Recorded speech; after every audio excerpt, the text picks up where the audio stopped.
চট্টগ্রাম নগরীর কদমতলী এলাকার সোলাইমুজ্জামান চেয়ারম্যান বাড়ির গলিতে 4 তলা ভবনে কম্বলের গোডাউনে আগুনের ঘটনা ঘটেছে। দুপুর 1:30টার দিকে কম্বলের গোডাউনে আগুন লাগে বলে জানান স্থানীয়রা। ঘটনাস্থলে ফায়ার সার্ভিসের 7টি ইউনিট কাজ করে। দীর্ঘ 2.5 ঘন্টা পর আগুন নিয়ন্ত্রণে আসে। এখানে কম্বল রাখে, ইম্পোর্ট করে আনপুট করে, সেজন্য মানে কম্বল রাখে, যখন ডেলিভারি হয় তখন লেবার আইসা কম্বল নিয়ে যায় আর কি।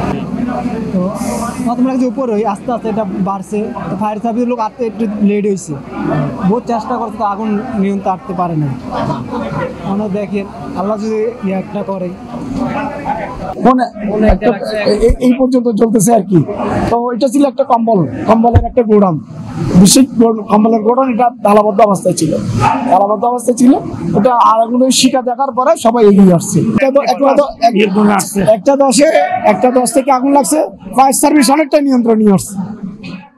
ফায়ার সার্ভিসের বিভাগীয় উপপরিচালক জসিমউদ্দিন জানান, আমরা দুপুরের দিকে খবর পেয়ে আমাদের ফায়ার সার্ভিসের টিম দ্রুত আগুন নিয়ন্ত্রণে কাজ করে। প্রায় 2.5 ঘন্টা পর আগুন নিয়ন্ত্রণে আসে। তবে এখনো পর্যন্ত ক্ষয়ক্ষতির অবস্থা জানা যায়নি। আমাদের তদন্ত কমিটি এই বিষয়টি দেখবে, তখন আমরা বলতে পারবো কেমন ক্ষয়ক্ষতি হয়েছে। ঘটনাস্থলে প্রেরণ করি, আসার পর দেখতে পেলাম 4 তলা ভবনের 4 তলায় এখানে কম্বল, তারপর আপনার ছাতা এবং অন্যান্য জুতা সহ অন্যান্য বিভিন্ন রকমের দ্রব্য সামগ্রী ছিল, যার পরিপ্রেক্ষিতে অন্যান্য স্থাপনা এখানে আছে, দ্রব্য সামগ্রী আছে, দাহ্য বস্তুর পরিমাণটা বেশি, যার পরিপ্রেক্ষিতে আমরা দীর্ঘক্ষণ চেষ্টা করে প্রায় 2.5 ঘন্টা চেষ্টার পর আগুন এই মুহূর্তে আমরা নিয়ন্ত্রণ আনতে সক্ষম হয়েছি। এখানে একটা যে জিনিসটা ওয়াটার সোর্স আমাদের কম ছিল, যার কারণে আমরা বারবার এই আমাদের বিশেষ পানি গাড়িগুলো দিয়ে বাড়িতে পানি সংগ্রহ করতে হয়েছে। আমরা এগুলো সংগ্রহ করেছি।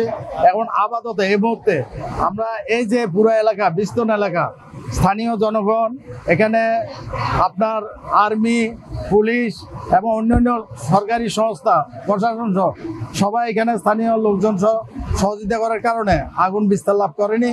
না হলে এই ভবন থেকে আগুনের যে লেলিয়ান শিখা ছিল, তাহলে বিস্তার লাভ করলে এলাকা, কদমতলী এলাকা পুরোটাই আগুনে ছেয়ে যেত।